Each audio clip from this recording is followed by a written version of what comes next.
Hello, everybody. My name's Julie Mann, and I am a problem solver, a life coach, and also an actor. And I'm joined today by the multi-talented actor, director, and also agent, JD Kelleher. Hi, Hello. Julie. How are you Hi doing? there. I'm good, thank you. How are you? I'm really, really well. It's so great to see you. Good to see So you too. I would like to know your story. Ooh, all of it Well, whatever you'd like to share. in I'm sure. 15 minutes. That might be the only question you get to ask, but I'll try to give you a brief. Right. So I'm an actor, singer, performer, agent, and so on. General arts person, Uber medics driver, living in London. I'm from Ireland. I lived there until I was 21. And I moved over to London in 1991 to do a play on the West End. And that started my international career as an actor, I suppose, for the want of a better term. But yeah, I decided to stay and live in London once I came here to do a show. And I've been based here ever since.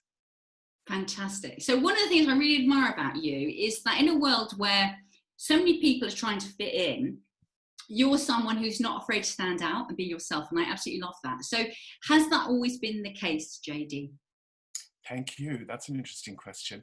I think sometimes, thank you for saying I have the courage to, what did you say? To not be afraid to be yourself, to stand out. Yes. Yes. Sometimes that's foisted on us, isn't it? I mean, I'm a gay artist, so, that has ramifications in the life of an actor and a singer and an agent in ways that are different to the heteronormative structures of our society and our industry. So I think, but I do think I have a natural tendency to kind of go out there and try and be a little bit different as an artist anyway. So I am a bit of a, let's move forth, try to shut me down. I'll just find another way around. Fantastic. And how important do you think it is to be ourselves? So important. So important, but so hard. And it's not even a gay issue. It's an issue for everybody. Being authentic, being who we are, finding our own unique purpose. What is it that we bring to the world that can be in service to the truth of ourselves and in service to the world we live in? What are those gifts that God has given us that we can share with the world to make this world a better place? Who are we? That's a big question, isn't it? It's a massive question, isn't it? So did you know who you were from a very young age? I did, I think. I did. I knew from a very young age that I was, a little bit of a rebel and a bit of a feminist and a bit of an anti-racist, from what I could observe going on around me as a child.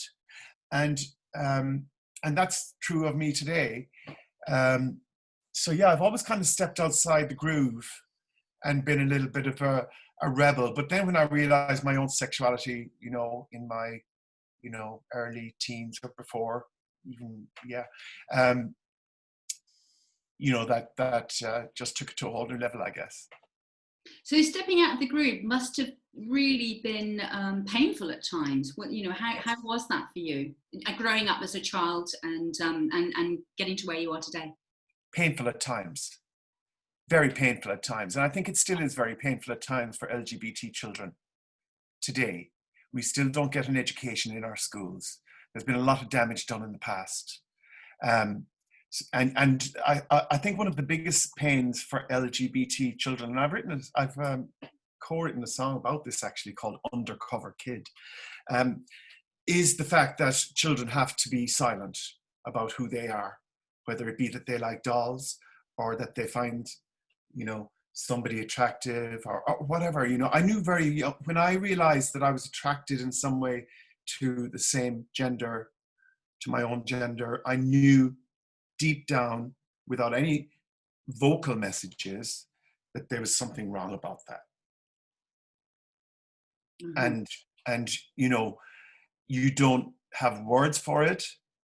When I was growing up in Ireland in the 70s, it was, the word gay or homosexual wasn't a commonly used term. When I was coming into my own sexuality, I didn't have those terms immediately.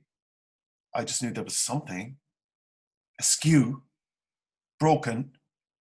Sorry to be honest, so honest. I mean, obviously I don't feel like that today, and I've done a lot of work, as a lot of us have done, on becoming who we are. And I think, to cut a long journey short or longer, coming out for any gay person is a lifelong process. And I think it's the same for anybody, really, straight, gay, or otherwise. I think coming into who we are is a lifelong process. I think that's actually so important, isn't it? Because, when we battle against who we really are, it can lead to unhappiness and it's dangerous. Us not, fulfilling our potential, really. Yeah. Yes. So how did that work out for you in terms of the roles that you played, JD, as an actor? Well, I did a degree in English and sociology in University College Cork, and I moved into theatre and education after that. I joined drama societies, extracurricular drama societies, to enjoy community activity and explore this thing about acting. And then I started to work in theatre and education, a bit of face painting, a bit of puppeteering, and it just kind of grew very organically until I became fully professional around the age of, I suppose, 20 or thereabouts, 19, 20. And then you go to auditions and you hope for the best, and it's may the best man win. But the best man doesn't always win, of course, because there are so many factors that go into an audition, and you might be a character who really thrives in an audition situation, or you might be a very reserved character, a more introverted character. I think I'm a little bit of an introvert, so an audition situation is quite challenging. Now, the beauty of it today is you can do your audition at home, and with COVID especially, all auditions for actors are taking place at home now. We call them self-tapes, where you set up the camera like we're doing today, and you get somebody to read your dialogue with you, and you do your audition, and you send it off to your agent, and your agent sends it off to the casting director, and they might give you a call back, and that's do another self-tape. But this time we want you to be a little bit cooler. We want you to play a little bit of this side of the character more. We want you to kind of tease out the evil or the humor or the emphasis on something else. So you'll get some notes maybe from a director, and you send off that self-tape, and then you hear nothing. Unless you get it. Unless you get the job. Which is about, for an average actor, once every 20 times, I would imagine. Wow. The odds aren't good, are they, really? And it's about that perseverance, isn't it? It's about perseverance, but it's about so many other things. It's about privilege. It's about economics. It's about whose story are we telling? Who's telling that story? There's so many things, Acting is currently, broadly speaking, as my brother would say, generally but not universally, a straight white male pursuit, or rather a middle-class white pursuit.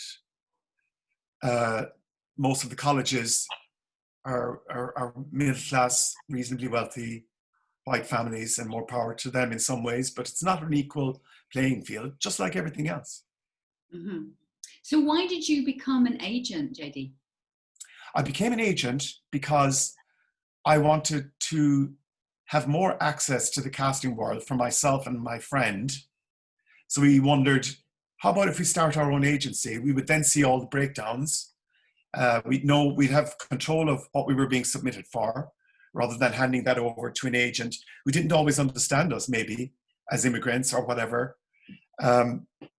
We started, my business partner Rachel and I started an agency called Irish Actors London about 10 years ago.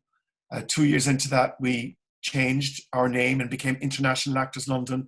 And now we specialize in immigrant actors coming to London to pursue dreams of being an actor. And that's our kind of niche.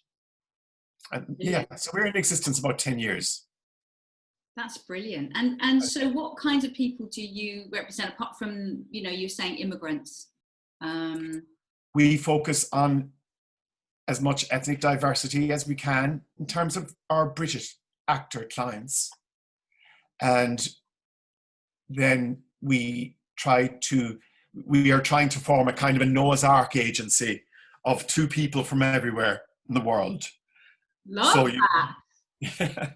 So you're going to need 2 Turkish men age 55, 2 Turkish men age 45, 35, 25, 75, 2 Turkish women of the same, because you want one of them to be working and you still want to have one to be able to, you know, submit to casting directors if they need something.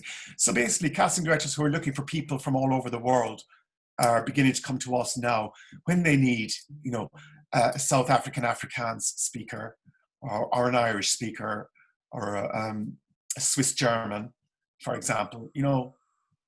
And casting is broadening out, of course, as well, with the advent of Netflix and all these digital platforms that are producing, you know, oodles of content. But they are all attached to certain regions, need to be drawn in. So you need people from all areas, and casting needs to be diverse. That's so exciting. People's stories need to be told. I couldn't agree more, and I love your story. So do you have any spaces now to take people on? If someone's listening and they're an actor, an immigrant actor, are you looking to take people on? Our books are always open. And if you're an immigrant actor looking for representation in London, please email me, ialagents@gmail.com, and send me your Spotlight link. That's your Spotlight page. All casting in the UK happens via Spotlight. There are other sites, but that's the main one. So send me your Spotlight link. On your Spotlight page, you'll have 4 or 5 great headshots in different casting moods. You'll have a show reel of maximum 3 minutes, less is more, showing 2 or 3 well-produced scenes where you are the focus that illustrate your talent. If you're an immigrant actor, you will need to do one of those scenes in English, one of those scenes in your own language, and then maybe a 3rd scene of your choice. If you have a great show reel and you have great headshots and you have solid training, you're in with a good chance of representation at International Actors London. Brilliant. So I know that you're on LinkedIn, JD, because that's how are you on other platforms as well? I am. IAL, our agency, International Actors London, is on Twitter at IAL Agency. And we are on Facebook, International Actors London. And that's it. Fantastic. Okay, so I want you to have the final words. So what would you like to say before we close? I'd like to say to young actors and performers out there, especially immigrant actors, keep your dream alive, because it can happen. We had a Polish actor, woman, Maya Bloom, came to London to be an actress, struggled for a little bit, and then she got cast in Fantastic Beasts, and is currently talking about being in Fantastic Beasts 2 with that team. 4 or 5 of our Spanish clients have been in Killing Eve, season 3, episode 1. It can happen. It's very hard work. It's very unfair. It's very biased. It's prejudiced. It's racist. It's sexist. It's homophobic. But, you know, hang on to your creative heartbeat. And if you can work at it from the inside and keep your dream alive, just go for it. You know, don't take no for an answer. Love that. It's always an inside job, isn't it? It's always an inside job. Thank you so much, JD. It's been an absolute pleasure. I hope it was helpful. Yeah. See you soon. Thank you.